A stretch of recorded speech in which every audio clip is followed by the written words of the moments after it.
Good evening, Dr. Weldon. Good evening. Welcome to our bi-weekly virtual chats. The goal for the chats is to bring to the public general information, primarily using the platform of the fact that, as you know, I was recently elected as the Member of Parliament. Yes, congratulations. Thank you very much for number 7 House Consult.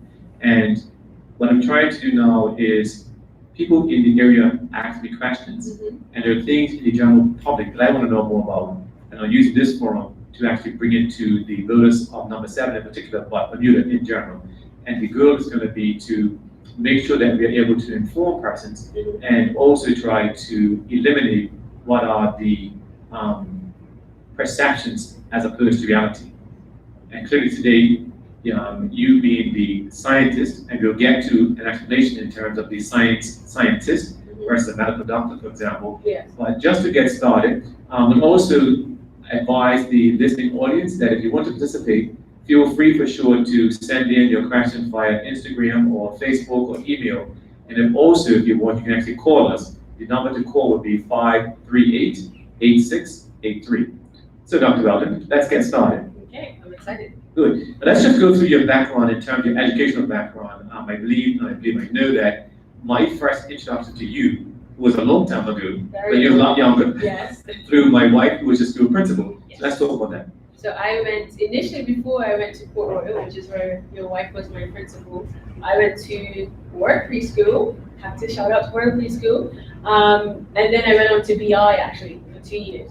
And then that's when I transitioned after primary 1 and primary 2 to then go to Port Royal. And I was there from P3 to P6. And then from there, I went on to Work Academy and was there until I went to university. So that's my Bermuda education history, as it were. Yeah. And we're always interested in terms of, as young people for sure, what was the transition for you in terms of when did you know that you wanted to be a scientist or a medical person? So initially, I didn't really know about the field that I'm in now. I stumbled across that by accident, in a way, during my degree. I always wanted to be a medical doctor. And that happened from, I wouldn't say at the time I was about 10, when I first learned about Dr. Ben Carson, actually, in Sunday school. My Sunday school teacher had let us watch a documentary on Dr. Ben Carson, and I was inspired. And he achieved a lot for, I think, our community. And I looked up to him, so I was like, I want to be like him. And so initially, I wanted to be a neurosurgeon. Actually, if you would have spoken to me at the time when you met me through your wife, I would have probably told you that. And as time progressed, I realized that's a lot of responsibility. Not that I'm not happy to be responsible, but it's a lot of pressure to have someone's brain in your hand. I was like, maybe I should rethink this. And so then I switched over to pediatrics. That was my next goal. So when I was still at Work Academy and on my way to university, that was my plan, was to go to do medicine and become a pediatrician. Okay. A lot of people don't know that. Learn some new stuff, so it's a good thing. Yeah. And actually, I'll just throw this in terms of the education to me and to you, and I guess many people is very important. And for Ben Carson, the Ben Carson story with Ben Carson reflection that I'm familiar with is that he was relatively bright. I think he had at least one.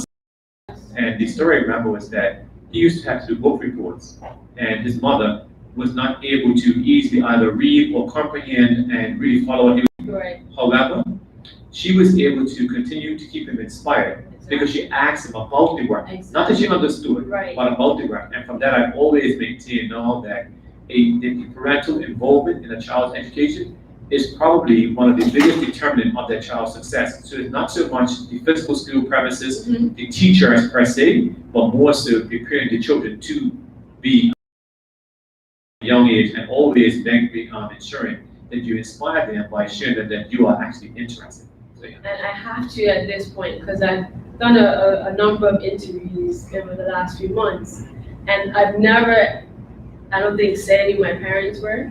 And a lot of people don't know who they are. And people, when they see them, some have asked, are they related to me somehow? Because obviously I have the same last name. I'm like, oh, is that your cousin? But no, that's my daughter. So I'm using this opportunity now to let Bermuda know who my parents are. So my father is Ellington Weldon, who is Great probably, footballer. yeah, I was gonna say probably more so known as the striker for Devonshire Colts for many years.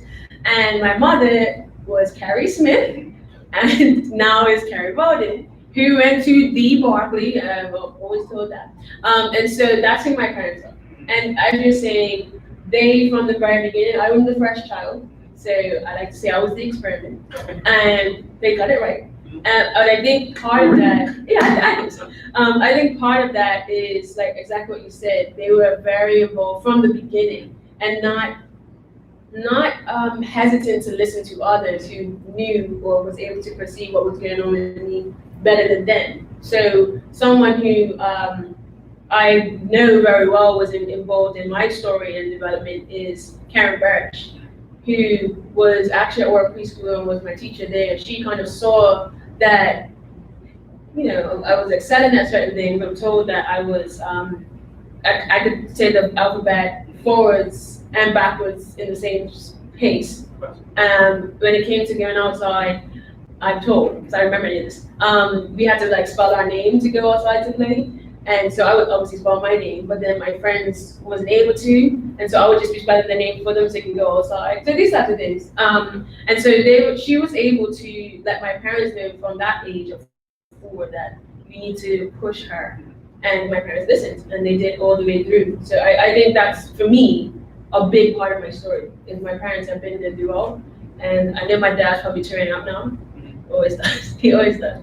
But it's true. I wouldn't be where I am now if it wasn't from the strong and consistent support from my parents. Now, I don't know at which point what I did went over their heads, because at this point they couldn't really tell you in detail what I did for my PhD or for my undergraduate. But like you said, they just wanted to know what I was doing. They couldn't necessarily understand it, but just to keep me engaged, they would ask me how was it going, and I think that's key. Actually, that's quite an interesting point, because I was going to ask you, at what point did you realize that you knew more than your parents? And I'm saying that because I have 2 children, as you know, Jordan and Kevin, and some time ago now, maybe 2 or 3 years ago, I think I realized that the pace of learning is now much more accelerated than it was many years ago when I was coming through. And part of that is just the sheer access to information and the volume of information, and how you can actually track it very, very efficiently. And I jokingly said one day, wow, they're at a stage now whereby they know more than me, not about everything, of course, but in certain academic perspectives, they do know more than I do. Right. And then now my son Kevin is actually doing calculus. And at first when he was going through, right, it wasn't easy in terms of understanding, say, the fundamentals of algebra. But now when I see him doing his work on mine, I know that I could not easily go back that far and come forward. And so I appreciate how children learn more. So at what point did you realize you knew more than them? And more than that, how did you track it whereby you didn't try to throw it at them, or did you throw it at them in terms of, I know what I'm right? What? Yeah, threw it at them many times. And how did you manage? Obviously, I have a different side to the story than they would, but I remember. You're here now, so give us your side. I remember very fondly. I'll be told, go study for your math test, and I'm like, I don't need to. But I would just go in my room and just sit there and probably with my phone or doing other things. I knew I didn't need to study, because I already knew it. Like I would in class, that was my domain. And if any young people are watching, I strongly advise, if you're in class and you don't understand, ask, because it's better you leave the classroom having to ask a question and gain more understanding than to be confused and then leave and then you don't really follow up on it. So I used to ask a lot of questions throughout in any subject, really. But yeah, there was times when of course, rubbed in their face. What? See, I need a follow-up more than your father, so I'll touch base with you later. And so then, in terms of going to university, did you get to a stage whereby, I'm assuming with the time you know, is that you excelled in school and community, Yes. which meant you didn't have to necessarily study as much, which meant you were not necessarily challenged. And I'm assuming always or most of the time, the top of the class. Yeah, so I graduated valedictorian from War Academy, 2008, past 2008. And when I was doing IB, so I did International Baccalaureate, I think I was predicted 43 points out of 45. So everyone expected me to get in whatever school I applied to. That did not happen. So let's backtrack. I said my goal was at the time to go into pediatrics, do medicine and become a pediatrician. My ultimate goal was to go to Oxford to do that medical degree. And so I applied for medicine in the UK. Well, I'll say this. I applied to the UK, Canada, and the US because my parents need me. I applied to 12 universities. But I really want to go to England. And so for medicine, you can only apply to 4 out of the 5 spots because in case you don't get in, because it's really competitive, they want to have a backup. And so I applied to Oxford. That was like top of my list. And I think for medicine, it's the same deadline each year. You have to apply by the 15th of October. And so it's like, I think a few months earlier than the rest because it takes obviously a lot longer to get through all the applications. And I applied 15th of October. I want to say I heard back less than a month later that I did not get an interview. And I remember thinking my whole life was shattered and done because that was my dream, right? Yeah. And I distinctly remember getting the result and I was just in my room myself. Oh, and then I am a crybaby. Everyone who knows me knows that. And I cried and cried and cried. And I remember I went to school the next day. I was still in tears. And I went to Mrs. McCorkle, who at the time was the head of sixth form before she became principal. And I told her, look, I don't know what to do. Yeah, I failed. And so I remember she pulled out the big book that was on her shelf and opened it up. It just felt like she opened it up and just pointed to the school, like, apply here. I was like, okay. And it happened to be University of Leicester, which is where I ended up going, mainly because I didn't get into any of the other medical schools either. And it definitely messed with my head, to be very honest, because like I said, I have been riding this wave and I have been, top of my year, top of my class, prize giving, I get all the prizes, math, science, and then to get to this point where I'm literally predicted more than what you need to get in the course and then not be offered the place. I couldn't understand it. Because I'm used to putting in the effort and getting the result. Now I put in the effort and I didn't get the result. What do I do? And so that was a struggle, but everything happens for a reason, right? And I don't think if I had went the medical route and went to Oxford at that time, that I'll be sitting here with you right now talking about how I helped Bermuda in the pandemic. I don't think I would be doing that because I wouldn't be a research scientist. So everything happens for a reason. And now that I see where I have ended up, I can talk and smile about that day when I found out I didn't get an interview, but at the time it wasn't nice.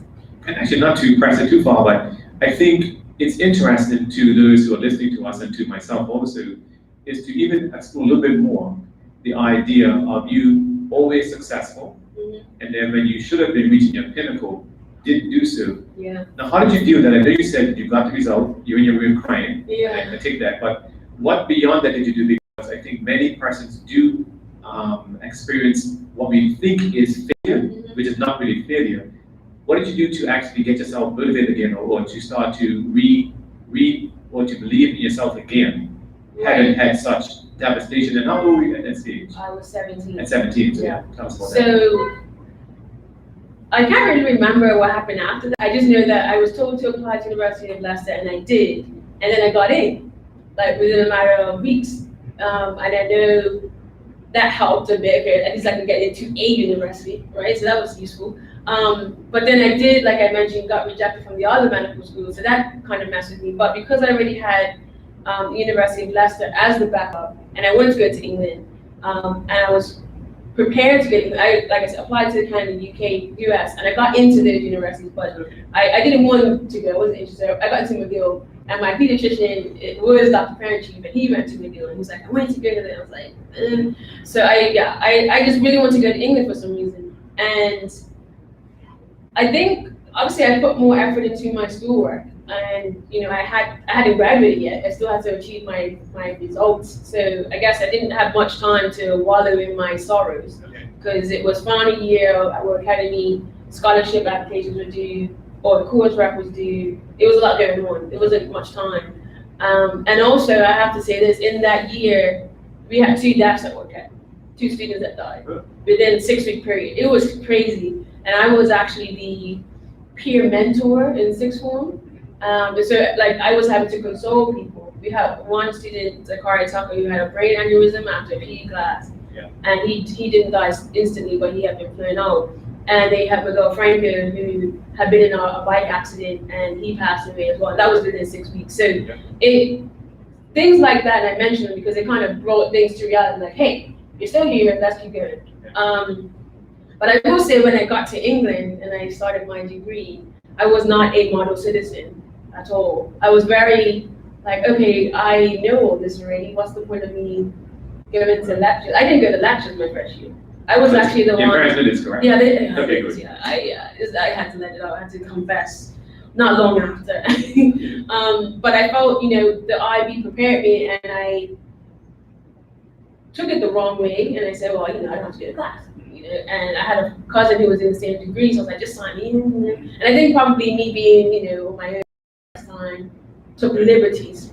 But it definitely hit me by second year, because I realized I couldn't keep up that act. In first year, I did get a first. So in England, you have the highest designation of a degree as a first class. I did get that, so I tried to continue my partying style and lifestyle in second year, but it didn't.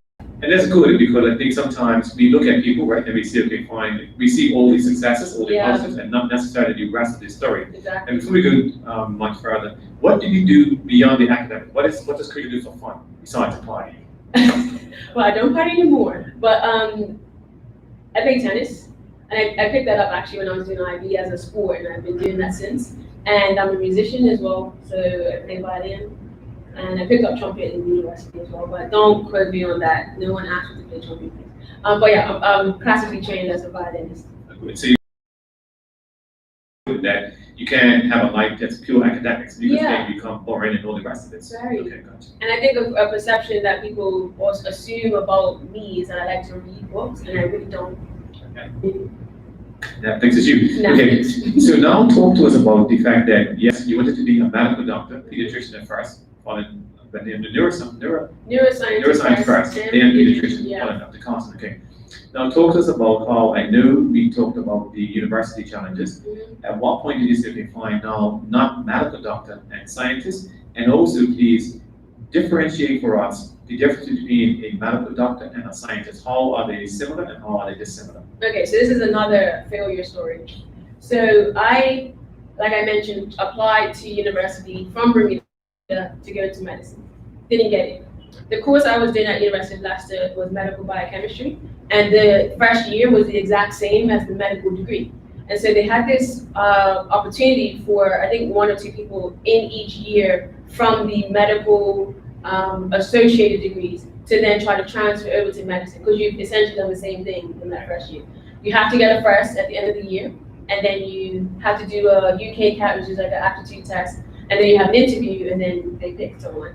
And so both me and my cousin, Jordan Simmons, who is a medical doctor now, she both, in that first year, we both wanted to transfer. And so we both went up together to New York to do our UK CAT, which we couldn't do in Bermuda at the time. And we were exempt prior because we were in Bermuda, but because we had been in the UK for that year, we were now expected to take it. It's a test you do on a computer.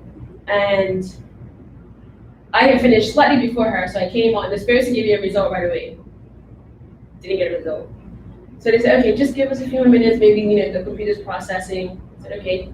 Jordan came out and she got her result. I still have mine. I said, okay, what do I do? So they said, okay, just give it a few days, it might be sorted by then. So we flew back to Bermuda. At the time, I think we were both working in the hospital in the layup as summer students. And a few days went by, still no results. I called them and they said, oh, it's like we never took the test. I was like, what? Like, I literally just flew to New York to take the test.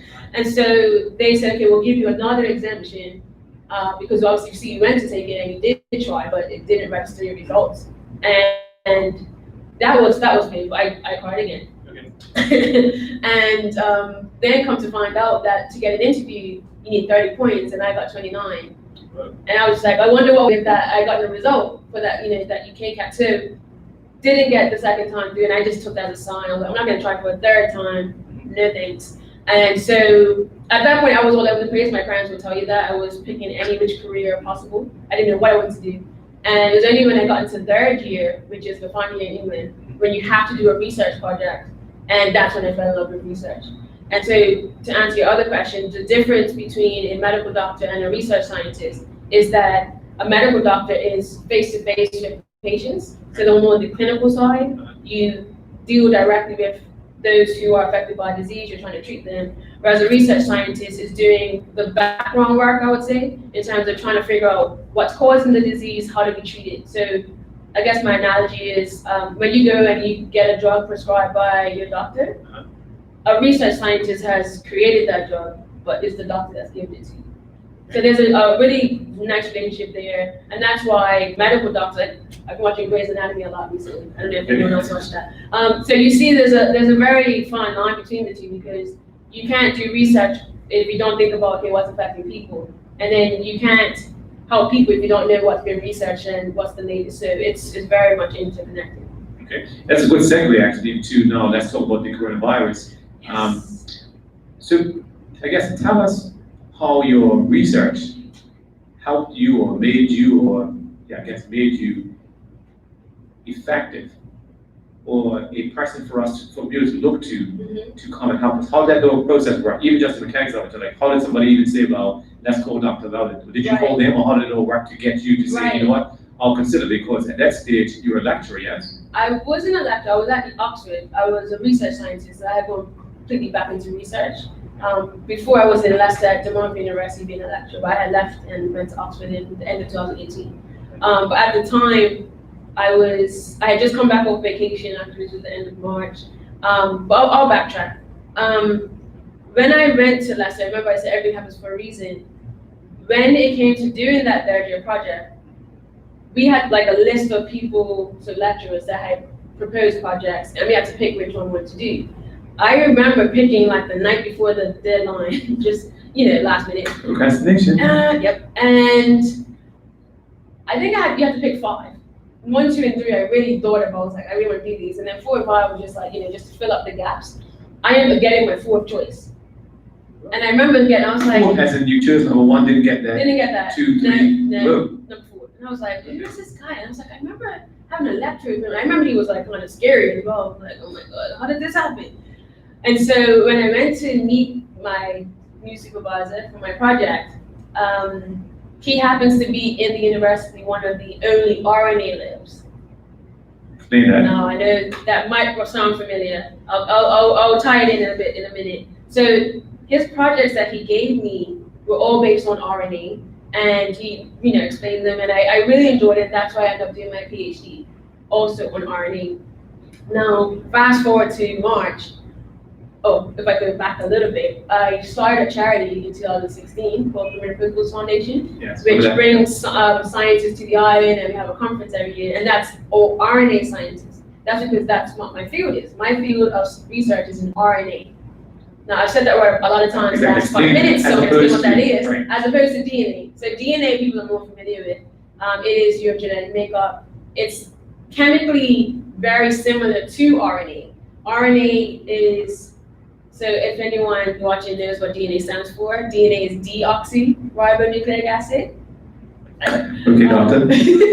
RNA is just ribonucleic acid, so it's not got the first deoxy bit, that's all. And that's a structural change in terms of chemistry when it comes to the two. But RNA science is, I guess, younger and is not as well known as DNA science, because DNA was actually discovered first, and then RNA was discovered afterwards.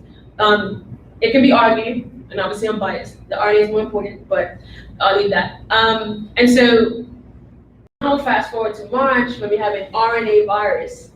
Coronavirus is an RNA virus. So when it comes to viruses, you have DNA or RNA virus. They have 1 or 2 of their genetic materials, they have one or two of these materials. So I have studied and worked with RNA for 10 years at this point, and here is coronavirus, an RNA virus. And the techniques used to do the test is what I've been doing the last 10 years in my research. And so that's why I say everything happens for a reason, because had I not gotten into Oxford, I wouldn't have done that RNA project. I wouldn't have become an RNA scientist, and I would not be a specialist in it for coronavirus. So I think it all kind of led me to this point. And you asked, how did I get involved? I was called initially by Roche. and to ask, okay, how do we do testing of this virus? I explained it, and it was said, Yes. Remember, the general public does not know some of these things, right? Right, yes. So who are Roche and why would they be interested and all this kind of thing? Yes, so, okay, backtrack. Roche is a international biotech company. I have used some of their products or, their reagents in my research. It's a household name for scientists, if I can put it that way. And so their head of finance is in Bermuda. And are you familiar with the Corange Science Week that the Bermuda College has? Me, but not the audience. Okay, so Bermuda College has a science week every year, and it's called the Corange Science Week. And I believe Roche bought Corange recently, and so they are involved in that. And I was the guest speaker for that in 2019. Okay. And so that's how I initially met the head of Roche. And so, yeah, I was initially called, okay, how do we get testing on Ireland? They wanted to help expand testing. And since that day on March 26th, I have been living this life of COVID. I haven't had a day without it, apart from the 2 hurricanes, actually. I was very excited about it. I was very let down as well by Epsilon. But anyway, and that's how it all kind of happened. And so you were called, it's interesting, by the way, because sometimes we don't really appreciate how international business ties into our daily lives. Exactly. In this context, of course, the grant actually had donated to Bermuda College some time ago when they set up the day, and so that's why they all tied in, right? Exactly. Which is a good thing. And so, again, it shows how our everyday lives can be impacted by persons who would sponsor otherwise. And again, even as I tell young people, certainly now, you never know who you're going to meet and when the relationship itself will take hold. Yes. And as you said, you met the CFO in Bermuda. The president, yes. President, That was and when they needed to. 2019, yeah. Exactly. So a year later, just about, they would think, okay, fine, who can assist us in this? Oh, Dr. Weldon and called you. And so now, how did that then translate to you actually come here? Because I think there was a point in time where you were not intended to be here full time. No, I was not. I actually joke. I was on holiday, like I said, in Nigeria at the time. That's why. At the time, and that's when it was first kind of, the idea was thrown, but not by Rose, but by someone else. Like, would you be happy to come back? And I was like, if I need to, but I think it's fine. I'm happy where I am. I actually want to get stuck there, but I end up being on the I end up being on the final flight out of Nigeria before they closed the airport. So that, I couldn't fight that. And I made it back to England, and I was very happy. I was, I made it through Heathrow, and I was doing my own little isolation for 2 weeks in my room, and very happy to not have to interact with anyone. Because at the time in England, I came back and there was no rice, there was no pasta, there was nothing on the shelf, because everyone was just panic buying. So I was just really happy to have made it back and be safe. And that's when I got the call a few days into that week, the first week back for me. And within 2 weeks of me landing in England, I was now about to get a flight to Bermuda. Yeah. Okay, now good. Now let's talk about the actual coronavirus. Okay. The slight, where did it start? Where did it start? Yeah. What's the scientific explanation as to, not so much where it started, but yeah, where it started, but how did it start? What is this thing and why is it doing, like, how do we get it? Okay, you're talking about this COVID-19? Yes. Okay, so just a bit of background. So coronaviruses have been around for a very long time. I think if you think back to the start of the pandemic, there was a picture of Lysol going around everywhere. And it was like, it had human coronavirus on the back of the types of viruses that it killed. And everyone was like, what? This is fake. Lysol knew about this years ago. This can't be real. Right. So that's because there are a lot of different types of coronaviruses. So when we say coronavirus, we're actually not being very specific. We're kind of talking very general. Just like your last name is Richardson. Yes. Right. If you say Richardson, there's loads of Richardsons in Bermuda. Right. That's a family name. Yes. Coronavirus is a family name for this particular type of virus. When you start to look at specifics, obviously here, Anthony, that's where you start to look at, okay, COVID-19, or in this case, SARS-CoV-2, which is this particular virus. So coronaviruses have been around for a while. A lot of them that do happen to infect humans I think the consensus is that they started in animals first, and they do transmit within animals, but then they have to have some type of mutation that allows them to infect humans. Just because it's in an animal doesn't mean that it will negatively affect us. So there has to be some type of genetic change that allows it to then be able to infect humans. And again, explain that, because let's just say, for example, the coronavirus is in an animal, my dog, let's call it, right? And I play with my dog, do whatever. It will not transmit necessarily, or So transmit. let's not use dog, because I don't want people to start calling me and saying, my dog's got coronavirus. Okay. So it started in bats. Okay. This type of virus or this family seem to originate in bats. Okay, so it's in a bat, and I have to be exposed to the bats. Why would it not have affected me all the time? What actually changed in 2019, or whenever it happened, to allow it to become a human issue? So I don't know if we know that picture fully. That is now where research science comes in, because so the science that I do as the type of doctor I am, because you then need to understand, how does the virus work? What is the makeup of the virus? I don't know if you've heard the term spike protein. No? So there's different parts of the virus that do certain things. And one of the things one of the parts of the virus that is very much talked about is the spike protein. Now, the coronavirus is called coronavirus. Corona is, I believe, Latin for crown. So when you look at it from the top on a microscope, it actually looks like a crown is looking down on a crown. And so on the outside, it has these spikes, and that's what we call the spike protein, that then latch to whatever it's nearby. So for us now, what makes this virus so, I would say,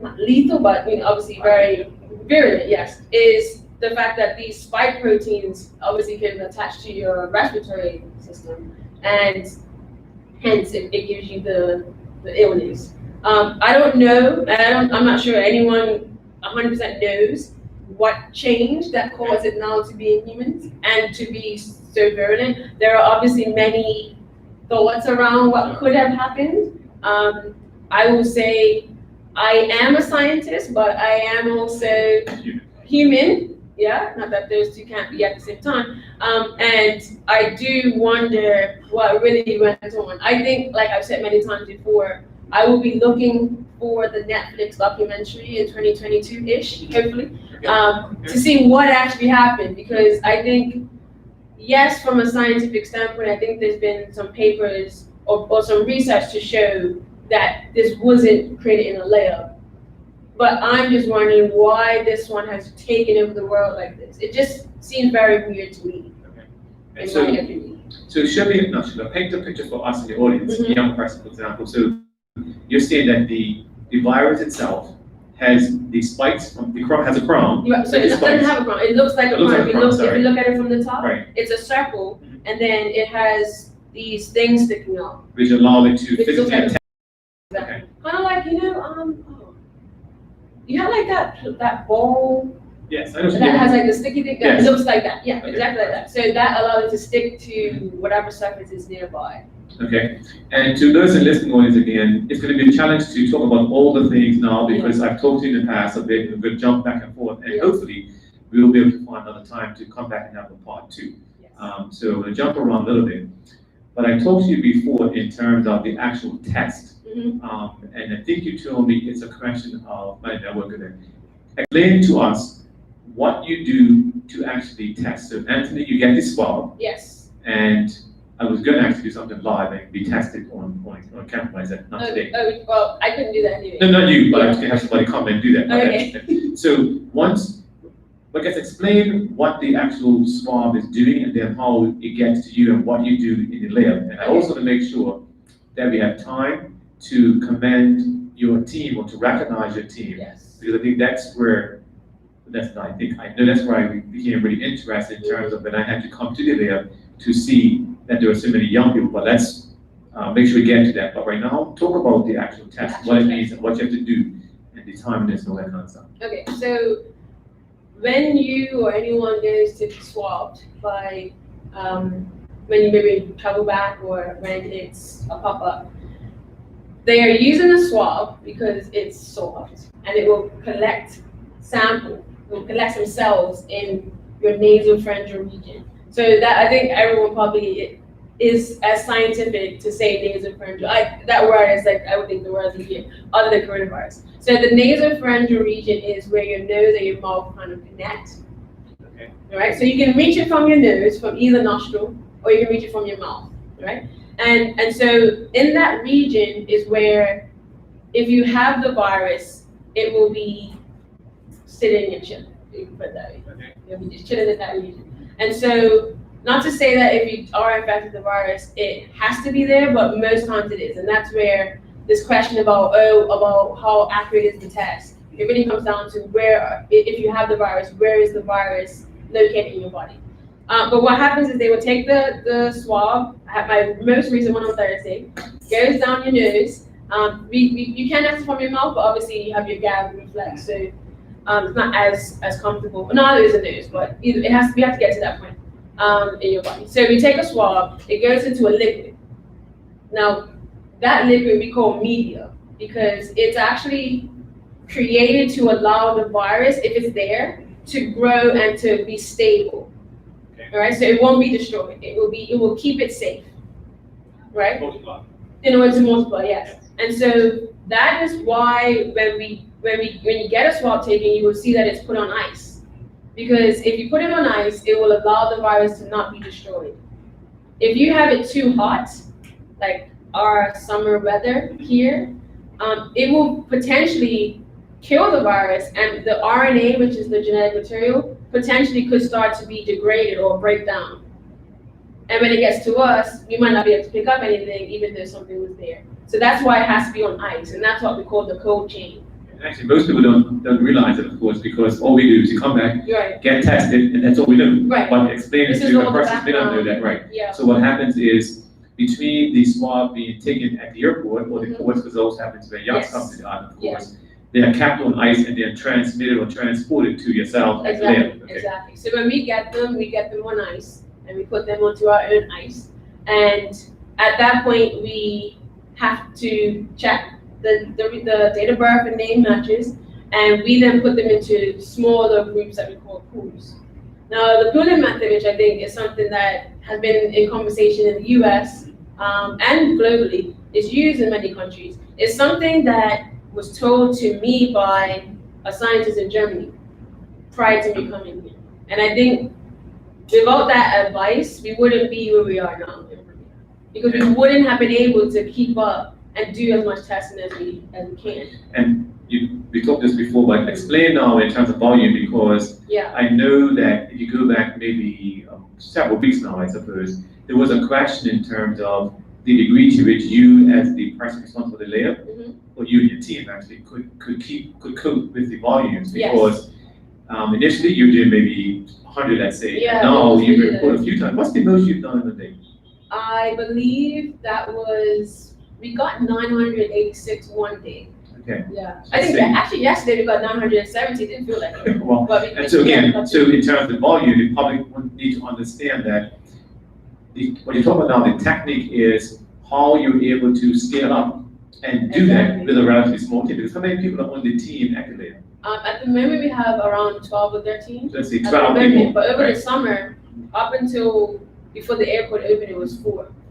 So we are talking about 4 people, let's say 10 people, just for argument's sake, being able to process up to almost 1,000 samples. And so now talk to us about how you learned about a technique that I believe allowed you to have a greater capacity than even many US labs, which is why we're able to process number of samples that we have in as fast a time as we do. So talk about that. So it literally comes down to cooling. That's the one word. Because normally, if you do one person at a time, the PCR machine, so that's the other word of the PCR. The PCR machine is able to do, you can use a plate. Now, I know when I say plate, you're thinking of dinner, which is dinner time, and I'm hungry. But when I say plate, I'm talking about something that allows you to put 96 reactions in it. That goes into the machine. So that's how much you can do at once. If you're doing one at a time, you can do up to 94 people at once, because we need to have 2 for our controls to make sure that everything is working properly. But now if you start to pool, let's just say we did 2 people in one well at a time, that doubles it.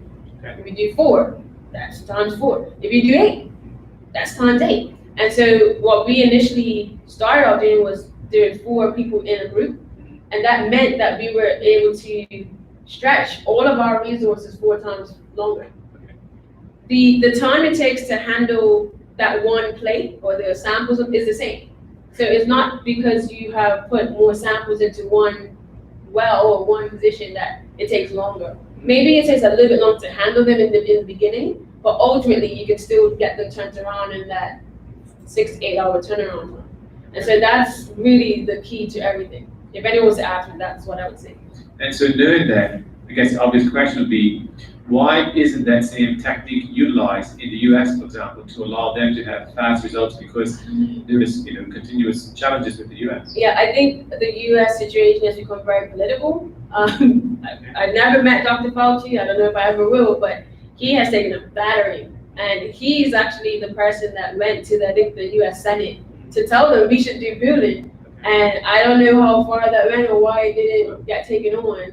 I know I think there's one type of lab or a brand of a lab that was started to do, but I'm not sure what happened with that either. But that definitely help the US. So is it correct I'm asking, I guess, in terms of that, if the US were using your method of pooling, not your method, but the pooling method, then there would be an acceleration of the number of tests they could do on a daily basis? In an instant. I mean, that's what other European countries have done. So if we look at places like Germany, right? That's people look at, they did great. They were pooling from March. That's where we got it from. Yeah. Great. So okay, so now again, I want to make sure we don't miss this. Talk to me or talk to us about your team, because if I remember correctly, well, you are less than 40, let's say. You're young. I started this when I was in my 20s, and no, I'm not. But what's amazing to me is that I think the persons in the lab, if I'm not mistaken, were probably all less than probably 25, for example, or most of them less than 25. So explain to us. I don't like to ask it because sometimes we miss people, right? But who was actually there helping you, and what did they do, and how long did they work also? Because I think all those things for me were incredible to come. And sometimes, as you know, I would come in the morning time around, let's say 9 or 10 or 11. I'd also come late at night, and very often the same people there every day. Right. So explain to me how you were able to get those young people and the degree to which we should be collectively appreciative of what they did as a team. Thank you. I think, yeah, you hit it spot on. This is all the background work, and this is why when I was growing up, I never even thought about this type of career, because it's not really something that is out there, right? It's really background. And this is not to say just even our lab that is doing COVID testing. This is like every result that you've ever gotten for healthcare has been done by a person in the lab that you probably never even thought about, right? You go to your doctor and you say, okay, I'm feeling bad. Say, oh, let's take a blood test. That blood goes to a lab, and there are people that work that shift 12 hours, 8 hours, back to back to back, and they push them out. So first I want to just shout out to all of the med techs and biomedical scientists in Bermuda, because we wouldn't be anywhere if we didn't have them. And that's a field that is always overlooked. No one says, I want to thank that person that got my CBC count. No one says that. Okay. And so first I want to do that. Now, when it came to coronavirus, obviously it's kind of on the platform, and it's highlighted more because this is the test that we need, to know what's happening in our country. Initially, I've always been very big on training, and knowing that I didn't know about this career when I was younger, I've always wanted to highlight it to the young people. So that's where the outreach comes in with my charity and stuff I was doing. Now, in this scenario, obviously it's crunch time, right? And I know for me, I got a real sense of purpose from being asked to come back and do tests. I was like, this is why I'm in this field. And I felt it was a great opportunity to also give that same purpose to young people. So one of the things I want to point out is that I actually flew in to the country, right? I think everyone knows that. But if you think about the logistics of that, I could not have been doing testing because I was in quarantine 14 days. right? So I landed on the 6th of April. I didn't come out of a hotel room until the 21st. And I was very happy to do so. And in order to do that, there was a team at the layup that we just created the day prior, on the 19th of April, doing the testing, right? So I can't name everyone because some of them said they don't want to, but one definitely is the student who you probably met is Jordan Baskin. Yes. And she has grown from strength to strength. She's now kind of in charge of the other students, and she's really grown into, but it came about because there was a call put out that, look, we need young people in order to do testing, who can come by. So I want to say that I was not in the initial testing that MDL did. I was one of the people tested, but I didn't do the initial test, and so I want to make sure that's known. And then after that, my job was to try to find more young people, and I had someone, I think it was announced in the press conference what we were doing, and then someone emailed, said, oh, can I join? And someone else said, oh, I have a nephew that would like to get involved, and it was through Facebook, it was through emails. Okay. And that's how we assembled the initial team. And another one, well, Taylor, Yeah. Taylor Sumner, so Dylan, Molden, and Philip Burgess, they were one by Facebook and one by email. And then Taylor Sumner, these are the core four that were here, at the very beginning. She was actually a swabber.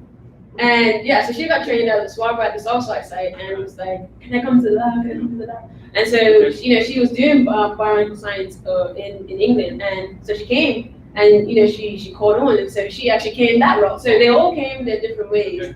And yeah, we would be there a lot. Yeah.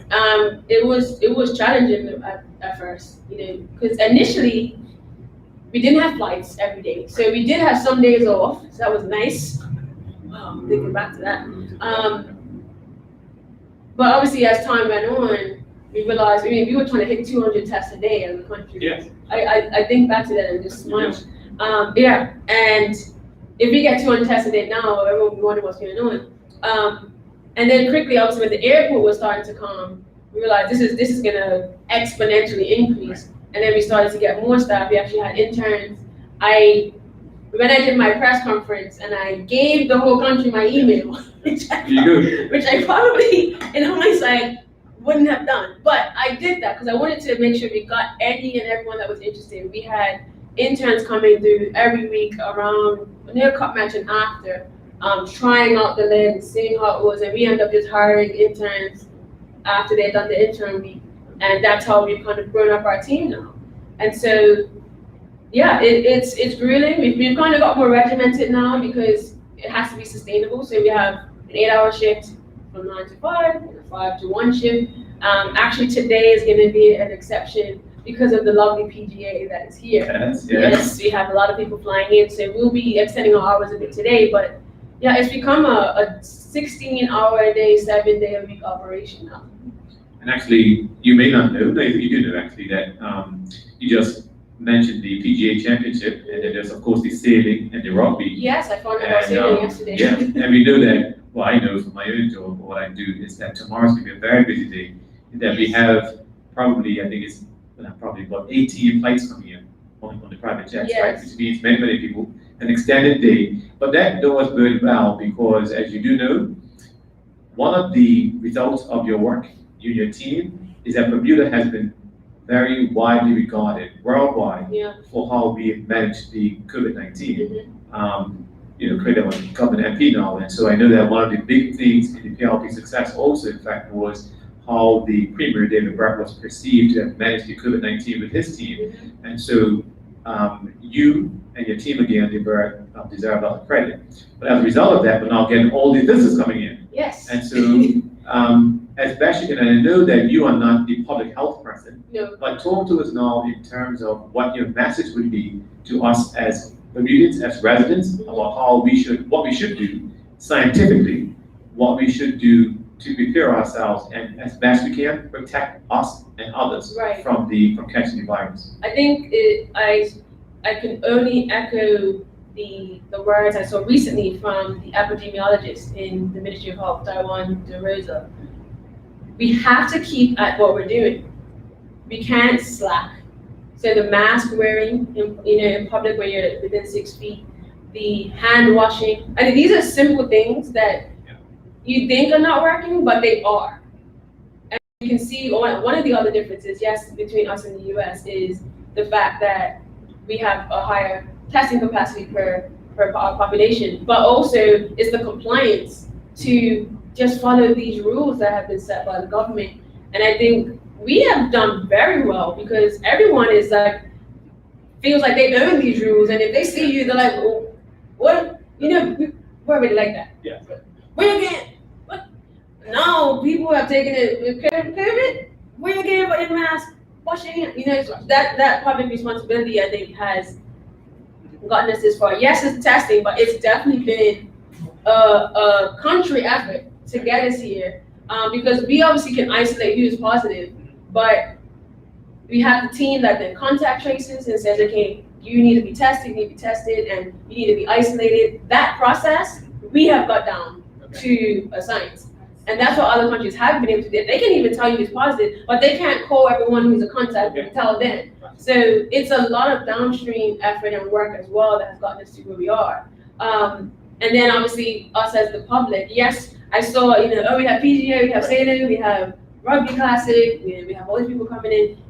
It's kind of like a blessing and a curse. Yes, obviously we want more people because it will help our economy, but they potentially bring the cuties, as we call them. So it's just to stay with what we're doing. Do not get comfortable. Wear your mask. You just treat everyone as if they're infectious. So this is the challenge. There are no or very few cases in Bermuda, and we don't have local spread, right? Community spread. So the virus is not here. Right. For all intents and For purposes. us, yeah. Right?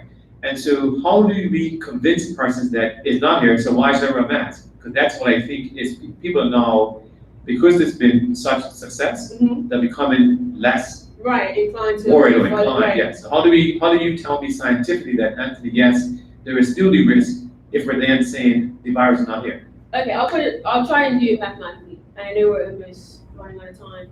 If we have one person that comes into the island, and again, I saw this when the epidemiologist was speaking. They have a very nice video the government has made. If you have one person that isn't detected for COVID-19, so say they are a false negative and they get missed. If we are not wearing our mask and we're not socially distancing ourselves, that literally can become 200 people very quickly. And in our context, 200 people is a lot, because then that 200 people can become 400 and then 800 and then, right? We have more than one contact a day, but even if one was able to spread it to one, it can quickly become, I mean, we're not that big, we're only 22 miles. Okay, that's, I think, a good point. So paint me the picture now how one becomes 200 in a short period of time. So one person in one day can contact 10 people, have close contact with 10 people. Even if 10%, that's one, right? That's not two. Now that two people now also 4, and then we're talking about the exponential increase, 2 times 2 times 2 times 2 times 2, over a matter of a few weeks, that would definitely grow if it's not detected and we don't catch it. And so we have to just stick to what we're doing. We've gotten this far because we've stuck to our guns. We have a very solid border control, but we have to think, what if someone slips through the cracks? I think that's what I always think. What if we miss someone? Then what? And that's why we have to just stick to wearing our masks, washing our hands, socially distancing. Yes, get tested if you feel the need. If you're working out, like I said, I got tested a few days ago. Sure. I get tested every 2 weeks just to be sure. But yeah, let's stick to what we've been doing. Let's not fix it if it ain't broke. Okay. That's my message. Let's not fix it because it ain't broke. Okay, brilliant. Clearly, as I said from the beginning, we run out of time. It's a very interesting topic, and we can just look at the time to do it all the time. So I want to thank you on behalf of me and my team, my production team, and hopefully be able to encourage you to come back again, but we can go into some more detail in terms of the further advice and any further development that may or may not take place in Bermuda, and anything else you want to tell us so that we can better learn, and for the general public, they can be better positioned in terms of understanding why and why not. And so we want to commend you and your team.